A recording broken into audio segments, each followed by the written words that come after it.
je vais vous parler ce jour de la formation transformationnelle.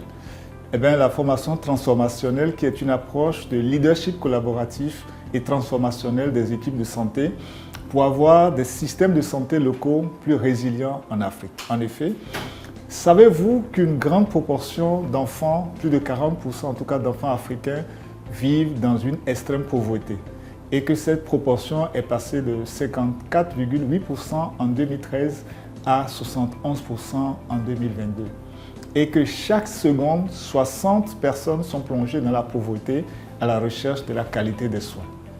Mais savez-vous également que la performance des systèmes de santé en Afrique au sud du Sahara reste un défi car inférieur à 52%?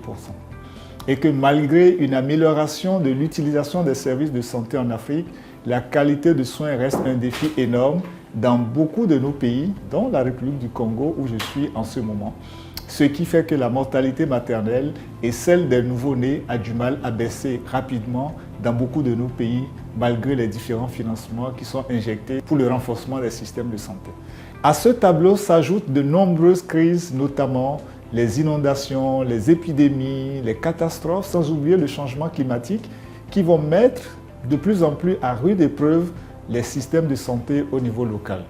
Par exemple, entre 2030 et 2050, l'OMS estime que le changement climatique entraînera près de 250 000 décès supplémentaires par an, dus uniquement à la dénutrition, au paludisme, à la diarrhée et au stress lié à la chaleur. Et les chaleurs importantes vont diminuer progressivement les conditions optimales des grossesses. Savez-vous également qu'un nouveau-né perd 17 grammes par degré de température supérieure à la normale et par mois, surtout au cours des derniers mois de la grossesse? Et c'est dans ce contexte que la formation transformationnelle a été conçue pour pousser nos districts sanitaires à devenir des champions de la qualité des soins de santé primaires. Mais en réalité, qu'est-ce que c'est? La formation transformationnelle est une approche de leadership collaboratif et transformationnel qui vise à opérer des changements qualitatifs et quantitatifs au niveau individuel et collectif auprès des prestataires de soins pour avoir plus de qualité, pour améliorer la santé du couple mère-enfant et avoir des systèmes de santé plus résilients pour faire face aux différents chocs énumérés ci-dessus et anticiper, offrir de meilleurs soins pour la mère et le nouveau-né. Selon cette théorie, un changement vers des systèmes résilients ne peut s'opérer sans la prise en compte des facteurs ci-dessous. La première chose, les facteurs en lien avec la capacité même du système dans lequel le prestataire opère. Le deuxième sont les facteurs en lien avec moi en tant que prestataire qui devrait offrir des soins de santé. Et enfin, les facteurs en lien avec l'environnement dans lequel le prestataire que je suis vit. Alors, ce qui concerne les capacités du système dans lequel le prestataire opère, il s'agit d'être capable d'identifier les gaps de compétences en termes d'intrants, de matériel, de compétences nécessaires pour obtenir la qualité et la résilience souhaitées, d'amener les équipes à analyser les causes de ces gaps, à planifier des solutions locaux en co-création avec les communautés bénéficiaires et à être capable de faire le suivi de ses propres progrès avec toujours au centre le client, ici le couple mère-enfant. Vous allez certainement me dire que tout cela est déjà fait, peut-être. Mais tout ceci seul ne suffit pas. Il faut en plus ce que j'appelle la force motivationnelle, qui est la combinaison entre la motivation individuelle du prestataire et les régulations collectives. Et c'est toute la valeur ajoutée de cette démarche. Souvenez-vous que nos comportements sont réglés par 3 éléments fondamentaux. Sur ce que nous pensons que la majorité de notre groupe d'appartenance sociale fait. Je reproduis donc ce que je vois, ce que les autres font. C'est ce que nous appelons les attentes empiriques. Le deuxième élément fondamental qui régule notre comportement, c'est ce que nous pensons devoir faire pour répondre à ce que les autres attendent de nous. Je fais ce que je pense que les gens croient que je devais faire, ce qu'on appelle les attentes normatives. Et nous avons enfin ce qu'on appelle les préférences conditionnées, la peur de la sanction, les reconnaissances, etc. Donc ce sont sur ces éléments que cette approche va se baser. Et cette approche va chercher à renforcer les facteurs qui peuvent amener le prestataire à prendre la décision d'opérer des changements qualitatifs en faveur de la qualité des soins. Avant, on n'avait pas vraiment on ne voyait pas le sens de responsabilité qu'on avait. Ou on se disait que toute solution pouvait seulement parvenir de la hiérarchie, donc du district sanitaire, du ministère de la Santé. On ne se disait pas que la solution aussi pouvait bien être trouvée d'abord de la communauté. Par exemple, sur les écarts, sur les indicateurs, le problème, nous, on voyait que le problème était d'abord de la hiérarchie. À voir avec l'indicateur, le problème est communautaire. Donc, quitte à nous, de nous rapprocher d'abord de faire l'approche communautaire. Auparavant, quand on travaillait, en tout cas, on avait des difficultés. En tout cas, il y avait vraiment des difficultés. Il y avait plein d'abandons. En tout cas, il y avait plein d'abandons. Les mamans ne voulaient pas venir au centre. Les raisons, c'était vraiment beaucoup de raisons. Bon. Maintenant, dès qu'on a fait connaître le centre, et du coup, ces mamans, avec l'arrivée de Mavin Piambote, ces mamans fréquentent maintenant les centres parce qu'on avait déployé vraiment les équipes sur le terrain. Ces mamans viennent maintenant au centre pour la vaccination des enfants. Donc au début du projet, il y avait beaucoup de faiblesses sur beaucoup de points que nous avons identifiés. Et donc au fur et à mesure qu'on avance dans le projet, avec l'appui des formations que j'apporte en fonction des faiblesses identifiées, nous avons senti qu'au niveau des sages-femmes, il y a une nette amélioration. Le projet a commencé dans le district sanitaire de Makele-Kele depuis juin 2023. Et on peut déjà dire qu'à cette date, il y a des grandes avancées.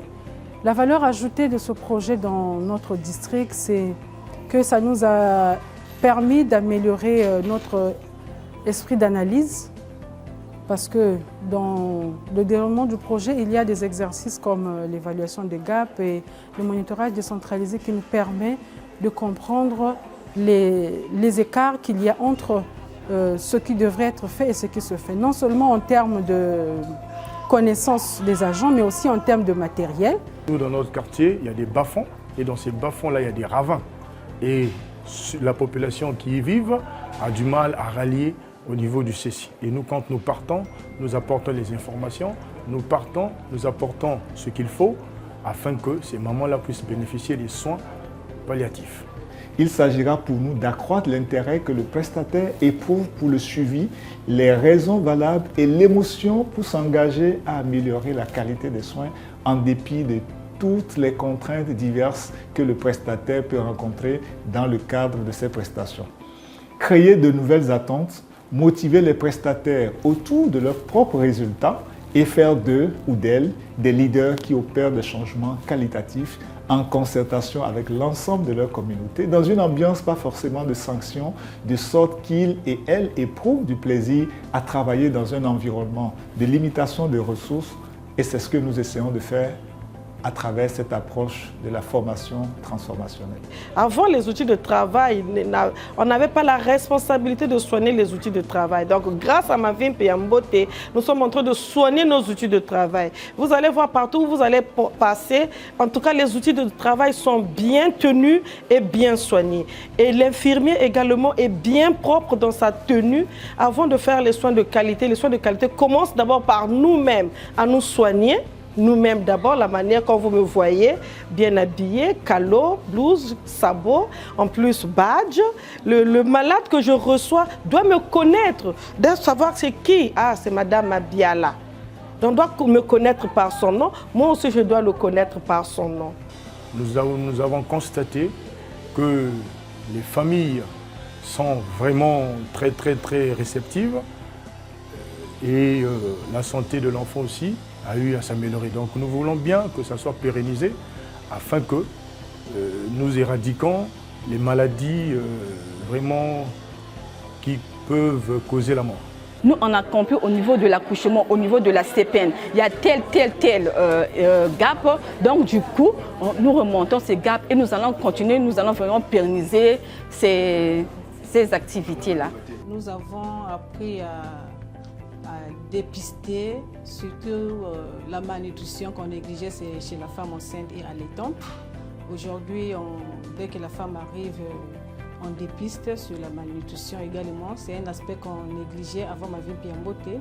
Mais là, vraiment, on fait quand même une surveillance de la malnutrition chez la femme enceinte. Et la vérité, c'est que le système qui est là, Mavin Piambote, qui pour nous, moi, docteur Mukoka et ma consoeur, nous pensons que c'est quelque chose de très bon déjà à la base. Parce que dans cette approche, nous évaluons. La première chose, c'est d'abord l'évaluation des gaps. Et nous avons constaté sur le terrain que cette évaluation était une très bonne chose au point où ça reste dans le centre de santé intégré. Ce n'est plus à la suite une histoire du district sanitaire, mais ça commence à devenir et ça devient une histoire de l'évaluation du chef de centre. Après qu'on ait identifié les faiblesses de nos données, nous faisons intervenir la communauté, les représentants du comité de santé, la mairie et tout le monde. C'est un moment vraiment très important. Le maire de Louandjili qui était là, maire Ngué, il était dans la salle et puis on s'est retrouvés dans les groupes. C'est des débats vraiment simples, avec la capacité de dire je laisse l'autre parler et que j'écoute l'autre. Nous avons des lits d'accouchement, nous avons des paravents, comme je disais tout à l'heure, qu'il faut séparer entre deux femmes, il faut qu'il y ait le respect de l'intimité. Dans un bloc, si on a deux lits, il faut quand même qu'il y ait séparé. Nous avons des dopplers. Au lieu d'être là comme à l'ancienne où on écoute le battement du bébé dans le ventre avec un stethoscope en bois, cette fois-ci, c'est carrément modernisé. Nous avons aussi des concentrateurs d'oxygène et bien d'autres petits matériels, des balances et bien d'autres matériels en rapport avec la santé de la mère et de l'enfant. Nous en remercions d'ailleurs l'UNICEF parce que c'est quand même important ce qu'ils nous apportent. Ça va dans le sens d'améliorer non seulement l'offre de soins, mais aussi la qualité de la santé de nos patients. Puisque si les choses sont bien faites, je ne vois pas pourquoi une femme ne serait pas à l'abri d'une quelconque maladie. En tout cas, une fois, merci. La formation transformationnelle bien conduite conduit à des résultats significatifs pour les enfants et les femmes, comme vous avez eu à le voir tout au long de ce document.